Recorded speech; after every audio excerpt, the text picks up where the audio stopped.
So a lot of you guys wanted to see me cook things. Here's Brian's Cooking Show 101. Today I'm going to make a pork tenderloin. It's going to be a little bit spicy. It's going to have a pear sauce on top of it. It's going to be really easy and easy to do. First off, I've got 2 pork tenderloins. You want to come in here and check this out. When you get these from the store, you're going to want to take this off. We call this the silverfish. You don't want to eat it. It's bad. Some people will prefer a chef's knife, or you can use a fillet or a boning knife, whatever's convenient for you. But you want to cut this off. You'll see that I preheated this one, so we had a little time to work here. I also have going right now a couple of pieces of apple smoked bacon, which I'm going to use as my grease while I cook. Let's finish this up quick.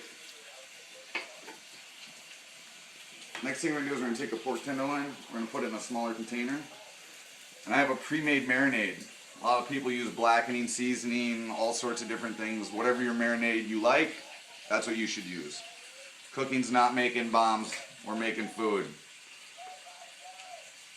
Mine's got a little apple wine vinegar, some salt, pepper, you know, some goodies. I'm going to let that just hang out for a minute. Now look at my time for my bacon to keep cooking. Now what I like to do, I take a little bit of plastic wrap, put it right on top, kind of let it hang out until we're going to make use of it again. Alright. While that's hanging out, we've got our bacon over here that we're going to have to flip. I'm just trying to extract as much of the fat and grease as I can from it, because this is where I'm going to cook a lot of the food in. I have these russet potatoes. It's a great fry food. We're going to outline the pan just on one side so these start getting crisp first. Great thing about this dish is I have the oven preheated to 335. So after we sear off the pork tenderloin, which is really easy to do, it's just fancy for burning the outside of it basically. We're going to throw it in the oven with everything else, wrap it up, set it and forget it, I believe was the old commercials. Over here, roasted red potatoes. These have been pre-roasted. You can roast them on a grill, take them off, then you peel the outsides of them. You want to get all the seeds off of them. And we're going to use this for our asparagus dish, for our vegetables. Now you can cut these any way you want. They're going to cook down a little bit as you cook them with the asparagus, which, believe it or not, are going to take on a lot of the flavors of the meat, and you'll see what I mean whenever we put it all together. Alright. A little cross-contamination with the pork, don't do that at home. But I feel safe. Over here I have some regular white onion that I've cut up, and we have some fresh asparagus. Then I also have some pears that we're going to use later to make the sauce to go on top of the pork tenderloin, which we're going to sear here in just a second.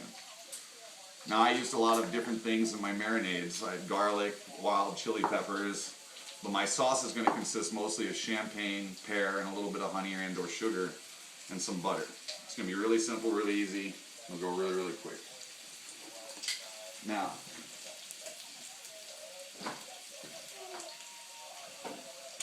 see, you don't even need this to sit too long, because this is going to take on the flavor if you make a strong enough marinade.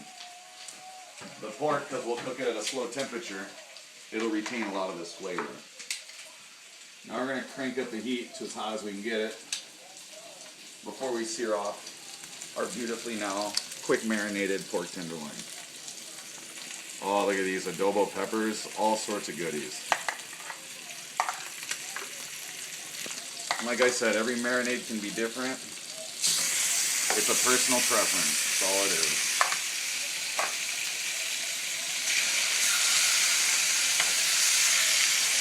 Now I like to reserve the rest of the marinade because we're going to pour it over the top of the meat as we put it into the pan, finish it off. Step 1 complete. Step 2, make sure you always clean up after yourself.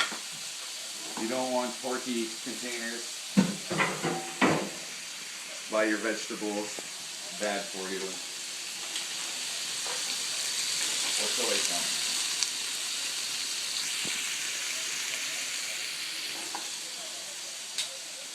Now while you're searing the pork tenderloin, you're going to make sure that you get a good sear on it. So I would suppose just letting it sit in there and cook at a high heat until each side looks like it's kind of almost burnt. I hate to use that word, but it's an easier description. When it gets a nice rougher coating, you'll be able to flip it to the other side, and then we'll finish off the cooking process in the oven. Now while that's going, I'm going to go ahead and add some of my onions to start cooking them off with the potatoes that I put in here. Giving enough room for my bacon and my meat to still cook. This will actually lower the cooking temperature of the meat, but it'll be good when we're searing things. You'll see by the final product. In the back I have a small saucepan. I'm going to go ahead and turn that on. I'm going to add my asparagus. I'm going to add my red pepper. I'm going to add the rest of my onions.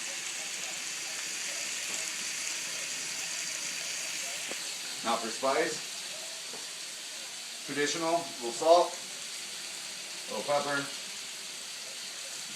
and I like to use a little red pepper flakes. We're going to put a little heat in it. And then of course, the almighty garlic.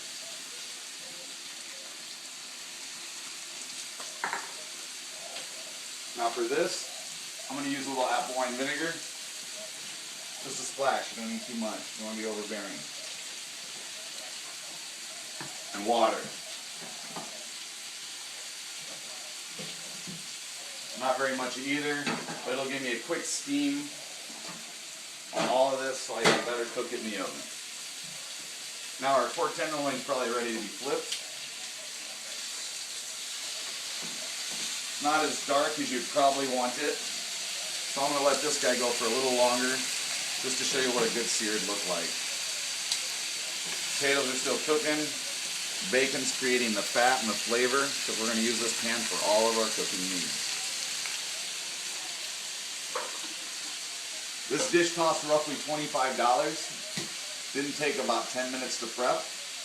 It's pretty easy to do and it's really tasty when you're done. Serves about 4 people. If you have questions or you want like actual recipe stuff, feel free to get at me.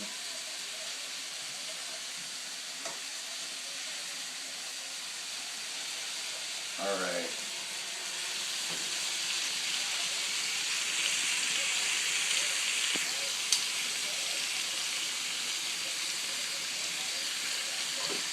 Move our potatoes around. These are the ones we want to crisp up anyway, so you get those nice crispy ones. You know, if you ever been to a barbecue, the ones that are stuck to the aluminum foil, those are the best. So you try to brown these up first. Well, I want all these flavors to come together. Alright, here's a little bit better of a sear, but you could probably get a little even darker on that, so we'll try it on the back side. Like I said, we're just going to let these go for a little bit. And now what I'm going to do is I'm going to add the rest of my potatoes to get the cooking process started. That'll help put a nice sear on top of those pieces of meat. Don't want to waste anything, so the rest of the garlic. And then back to the salt and pepper. Now salt, pepper, that's kind of a you thing. What I also like to do though, in Wisconsin, add a little butter, guys. Julia Roberts liked it. I think she knew a thing or two. She also said something about drinking wine. I don't really do that though. More of a beer guy. Now we're going to let this cook for just a little bit. The vegetables in the back shouldn't take too long to steam. I would say maybe 3 minutes after you bring your water to a boiling temperature because you want them a little al dente. Because you're going to pull them out, and again, you're going to finish the cooking time off in the oven at 335, which we already have set up. And then while it's cooking off in the oven, we'll make the pear sauce, and we'll finish it all up. It won't really take that long.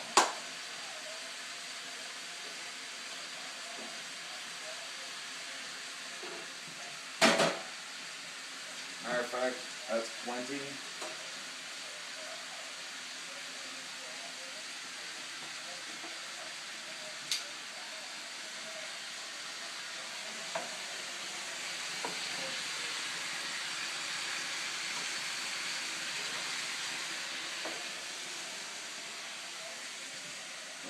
out our pork tenderloin.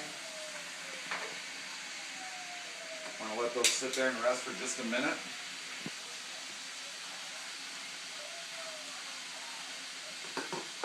We're going to take the rest of that marinade that we had before. Drizzle it right over the top of that meat. Trust me, you'll want this later. It's always later. Use my medicine.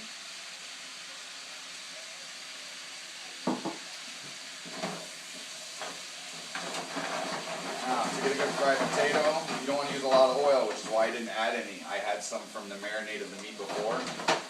We're going to let these fry for just a minute. Take our veggies that we've al dente steamed. We're going to put them right in the middle. I know this seems weird, but trust me, it'll be worth it in the end, guys. I promise.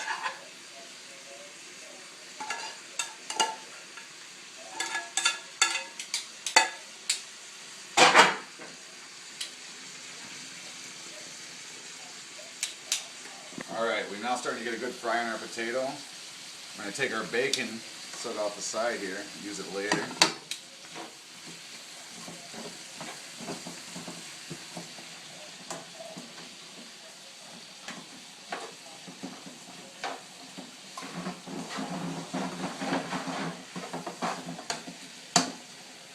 A little more pepper.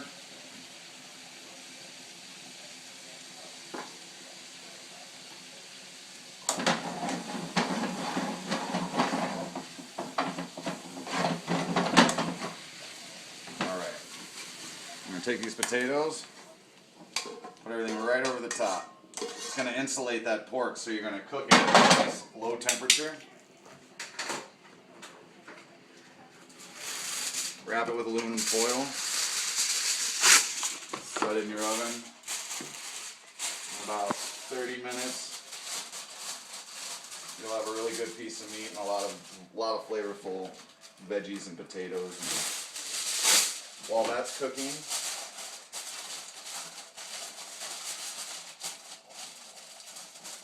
kick it in the oven.